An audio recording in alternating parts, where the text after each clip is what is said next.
नीतीश अमित शाह की केमिस्ट्री से बिहार में विपक्ष का गणित फेल, ताकते रह गए तेजस्वी और लालू यादव। भाजपा के चुनावी चाणक्य केंद्रीय गृह मंत्री अमित शाह और राजनीति के माहिर खिलाड़ी बिहार के सीएम नीतीश कुमार की केमिस्ट्री के आगे सभी फेल हो गए। बिहार में एनडीए की राजनीति कैसे चलेगी, यह दोनों नेताओं की जुबान से तब तक बाहर नहीं आती जब तक सब कुछ सेट नहीं हो जाता। मीडिया से अक्सर मुखातिब होने वाले नीतीश कुमार भी पहले से काफी बदले हुए दिखते हैं। क्या है दोनों दिग्गजों की पॉलिटिकल केमिस्ट्री, जानिए इस खास रिपोर्ट में।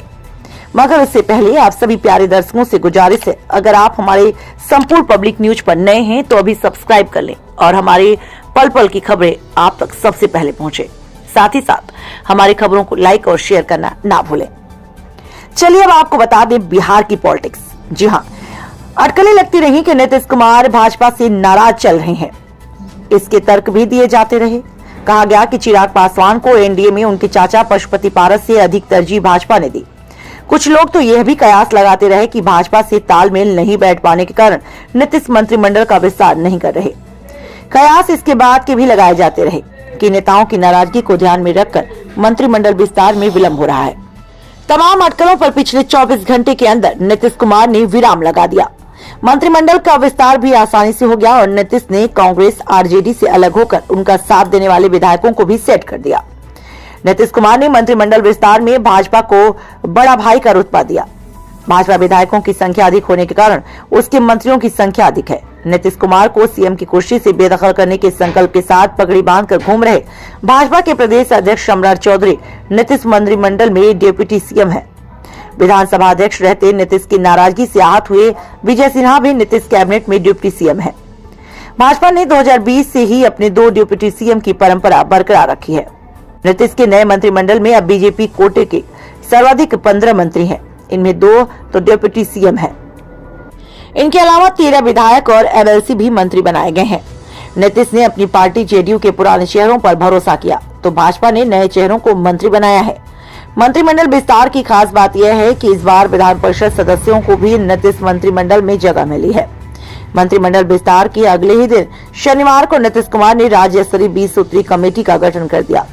कमेटी में 15 सदस्यों की जगह मिली है। कमेटी के अध्यक्ष सीएम नीतीश कुमार खुद हैं तो डिप्टी सीएम सम्राट चौधरी कार्यकारी अध्यक्ष बनाए गए हैं। जेडीयू के प्रदेश अध्यक्ष उमेश कुशवाहा समेत 2 को उपाध्यक्ष बनाया गया। दोनों उपाध्यक्षों को राज्य मंत्री का दर्जा मिलेगा, जबकि सदस्यों को उपमंत्री का दर्जा प्राप्त होगा। आरजेडी और कांग्रेस के बागी सदस्यों को नीतीश ने 20 सूत्री कमेटी का सदस्य बनाकर उपकृत कर दिया।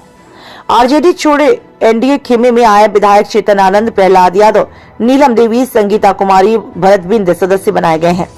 कांग्रेस विधायक सिद्धार्थ सौरभ और मुरारी प्रसाद गौतम को भी सदस्य के नाते अब उपमंत्री का दर्जा प्राप्त होगा।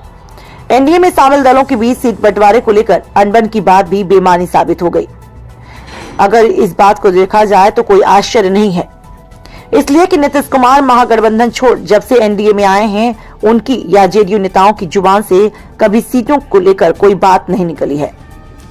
एनडीए अलायंस में रहते नीतीश कुमार जरूर सीट बंटवारे की हड़बड़ी में दिखते थे। जेडीयू के नेता जल्दी सीट बंटवारे को लेकर बेताब रहते थे। बयानबाजी भी खूब हो रही थी, पर नीतीश के एनडीए का सीएम बनते ही जेडीयू ने सीटों की चर्चा बंद कर दी। संभव है कि एनडीए में शामिल होने से पहले ही नीतीश ने इस बात पर बात कर ली है। यही वजह है कि जेडीयू की सीटों को लेकर कई तरह की कयास लगते रहे। अटकलों में जेडीयू को कभी 12 तो कभी 14 और कभी 16 सीटें दी जाती रहीं। इस पर न नीतीश ने कभी कुछ कहा, न ही जेडीयू के किसी नेता ने। वहीं बता दें कि लोजपा आर के नेता चिराग पासवान हमेशा नीतीश कुमार का विरोध करते रहे।